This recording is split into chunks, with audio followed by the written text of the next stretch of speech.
Alright, before I start the video, apologies for my voice. I am recovering from being sick. I've never really been into open world games that much, and honestly the thought of them taking over the industry kind of frustrates me.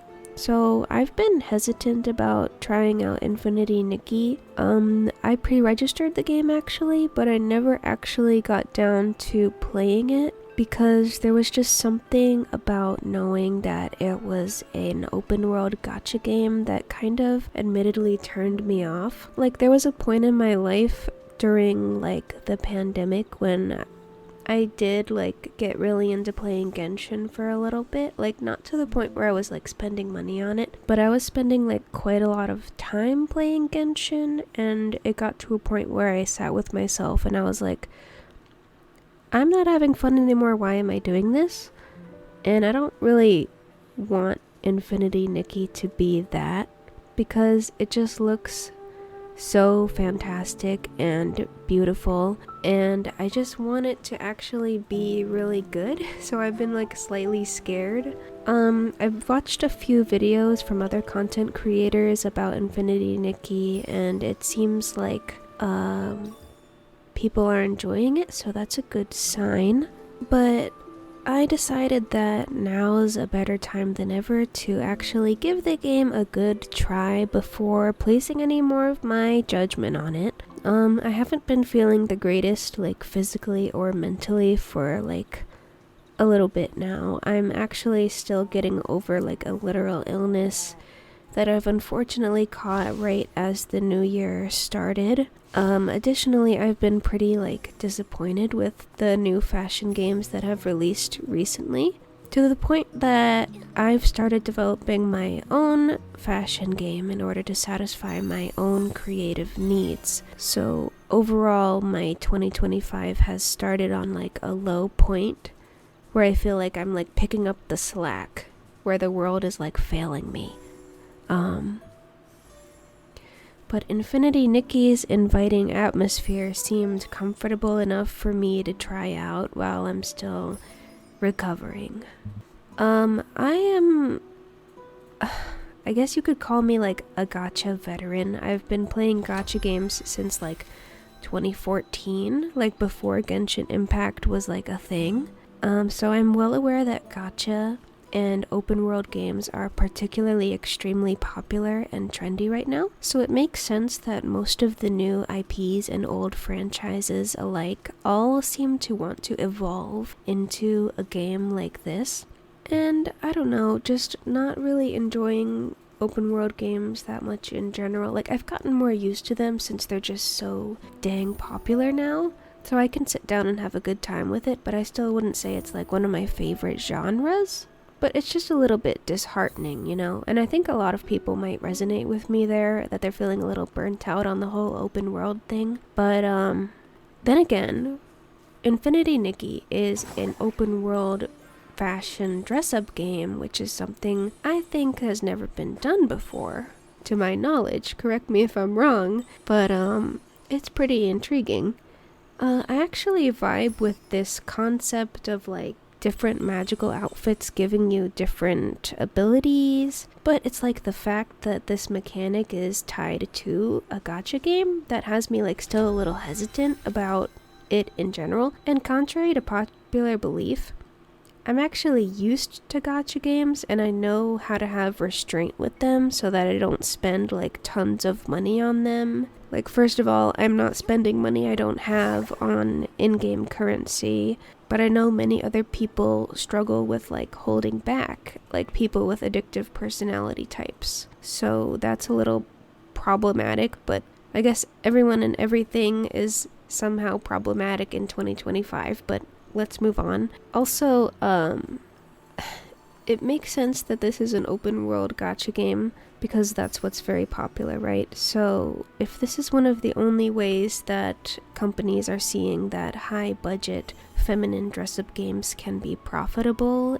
in today's world, then I guess this open world gacha route isn't the worst that could have happened. After the controversial release of Fashion Dreamer on the Nintendo Switch, I'm struggling to determine which evil I would rather have. a world with no fashion games, or a world with only mediocre at best cash grabs. As much as I don't want to admit this, a 2025 that relies on open world gacha fantasies like Infinity Nikki is starting to feel like a happy medium. I mean, at least this game looks and feels very high quality. I mean, just look at it. It's literally beautiful in graphics, environment, and clothing, all tied together. And I know that one can totally get a lot of enjoyment from playing Infinity Nikki while not paying a dime. It's hard to imagine this seemingly harmless, whimsical, and gorgeous games, gacha, becoming as insidious as some other major games on the market right now. But with these kinds of games, there's always like a catch, and we just have to wait and see. There can be like a really good one that is really generous to its players, or it can be like a really stingy one, and everyone has their own opinions on what is stingy and what is not. So I'm not going to really get into that because I haven't even delved that deep into how much you even have to engage in the gacha in this game to enjoy it. Because I think you can enjoy it without like using the gacha. I think you would have to use the gacha, but you'd have to use like a bit of a free currency that they would provide. And I hope that they give enough of that, you know what I mean? There's a positive and a negative side that you could consider when you find out that this is a gacha game. The negative is that it's like advertising legal gambling to children and people who may be susceptible to becoming addicts, which you can see just from me saying that, how dangerous that can be. The positive is that the base game is 100% free, and it gives anybody with a phone or a computer a chance to experience a quite enjoyable and beautiful dress-up game and exploration game. Like, it's not even just a dress-up game, which in my book is a big W. Additionally, it being a gacha game means it has the potential to be quite lucrative, as I mentioned, which sends a message to the big companies that these games work.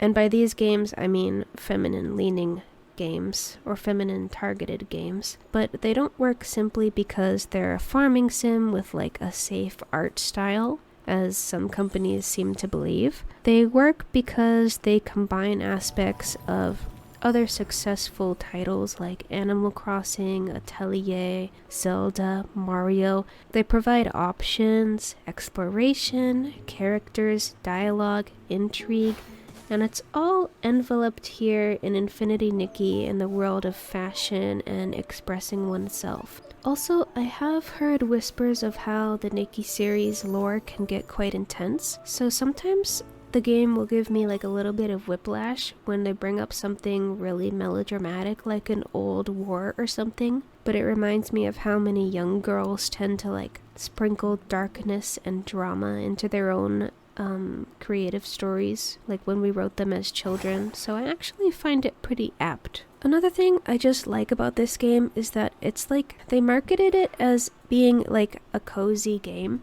and whenever I see that like slapped on a game, that's another thing that makes me like it's kind of like a red flag to me, because there's been too many games labeled as cozy that just aren't very good. But genuinely, this game is actually like comforting to play, like especially when I'm sick right now. But like part of what makes this game so comforting to play is like it kind of really reminds me of my childhood. It's like I'm playing my old Barbie movie games on my PC in my childhood bedroom, but for some reason the graphics are 1 trillion times more sparkly and detailed, and that's because it's been 25 years.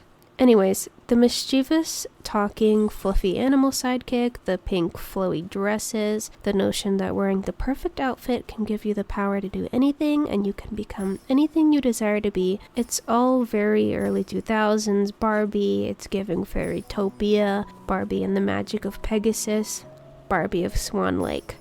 And I love that. Like seriously, the whole time I'm in Florawish, the first town you visit, I'm thinking, I need a Pegasus or a unicorn or some kind of horse to ride around here. Stat. Even Nikki's English voice actress literally like sounds like Barbie to me.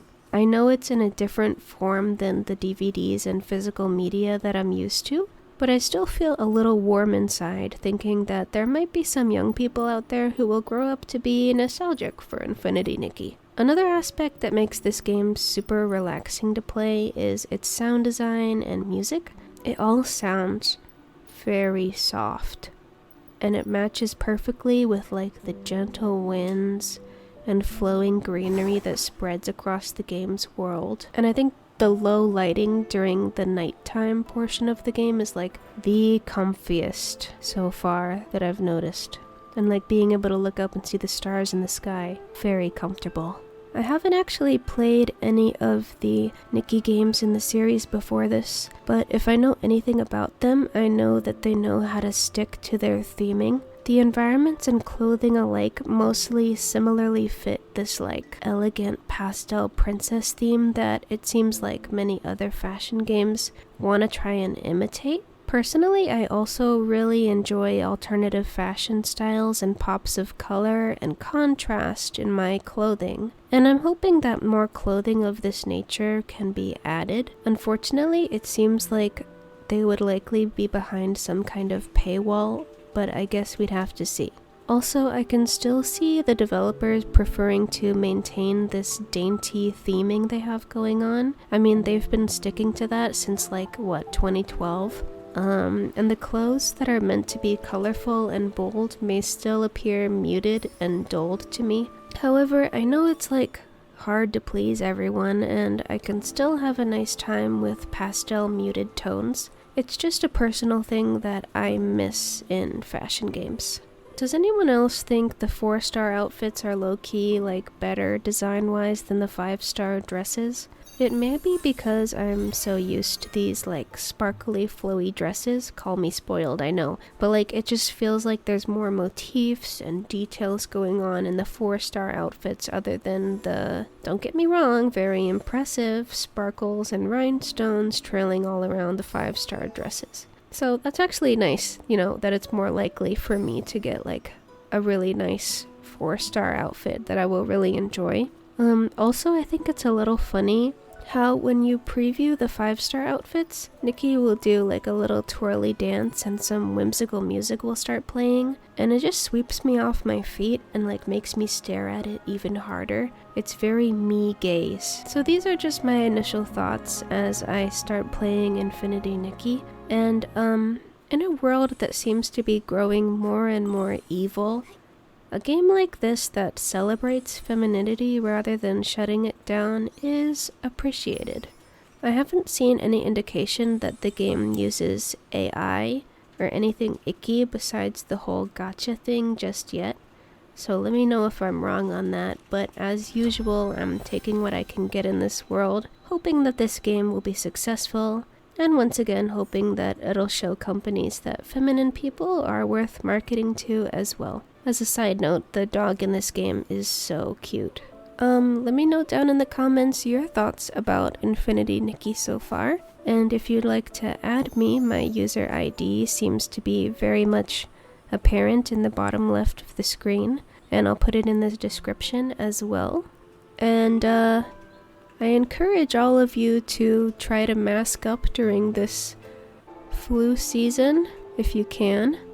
Maybe get some vaccinations so that we can all stay happy and healthy. And thank you very, very much once again.